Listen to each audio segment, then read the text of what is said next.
would you feel if you found out that you were being watched all the time by the things you do and the things you looked up on the internet? Sadly, this is the case for most American citizens.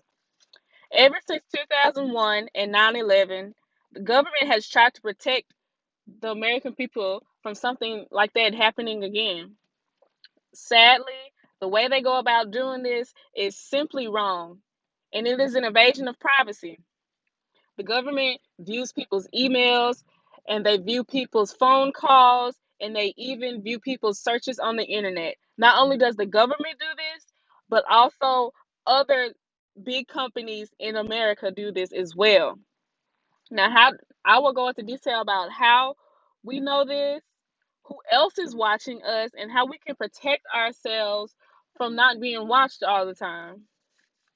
As I explained before, it has been revealed that the government watches us and watches the information that we have. We know this because of a man named Edward Snowden.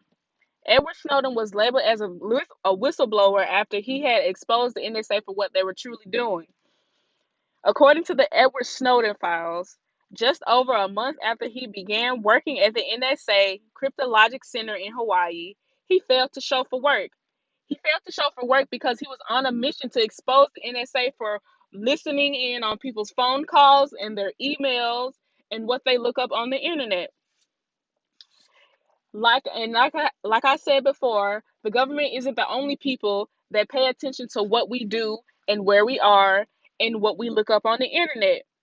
One of the most amazing, one of the most surprising things is that the NSA tried to partner with big telecommunication companies such as AT&T to achieve their goal of viewing people's emails. Of course, according to the article, AT&T partnered with NSA for spying. AT&T handed over billions of emails to the NSA between the years 2003 and the years 2013. Now, this surprised many Americans because they never knew this was happening in the first place. So, for this to be revealed and for this to come up to the surface is really upsetting to the American people. And AT&T weren't the only people that were paying attention. The AT&T and the government weren't the only people that were paying attention to what their users were doing. Another big company that was doing this was Google. And Google does this by looking at your location when you're typing in things such as restaurants or stores that are in your area. And although you may think you have turned off your location, this is simply not the case. There was a study done according to an article called Google Privacy Checkup that revealed that even though you think that your location is off, that is not off. And the article explained that an Android phone communicated location information to Google 340 times during a 24-hour period. And to think that this is happening and you think that you're protecting yourself and you're not is just very upsetting to people, not only me but maybe you as well. And to switch gears and turn and change this into to bring this into today's time, I want to focus on an app that most people use and don't realize that they're being watched. And this app is called TikTok. According to an article called Chinese app TikTok may be leaking users' data, over 1.5 billion people use this app. And because all of these people around the world use this app, they are sharing information about themselves and the people around them. I am a TikTok user myself, and I have witnessed the Chinese government and this Chinese company finding a way to listen in on information that I might have said or somebody around me has said. Because there's if you don't use TikTok, then someone you know has used TikTok and they have experienced watching a video, and within less than 5 minutes later, a person next to them will have that same video show up whether they are not following even though they're not following the person that posted the video, and you have not said anything to them about the video in the first place. So,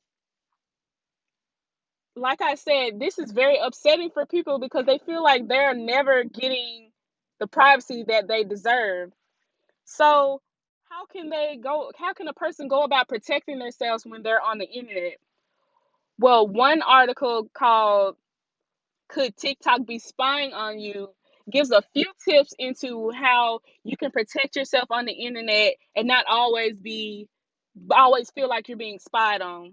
And one way they explain doing this is to pay attention to what you're agreeing to on social media and the internet.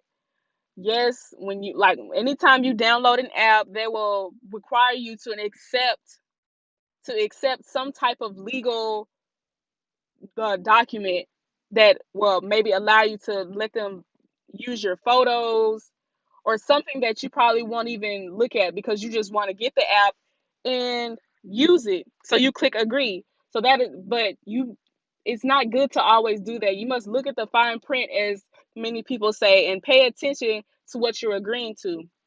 Another tip is to refrain from using an unsecured Wi-Fi hotspot. This is because when it's unsecured, it is easy for hackers to get into your information and look at your information and basically hack you, whether it will be something to do with your personal credit information or something simple as where you live. So, with that being said, the government does watch us and other people watch us. It is just important to protect yourself and understand what you are doing.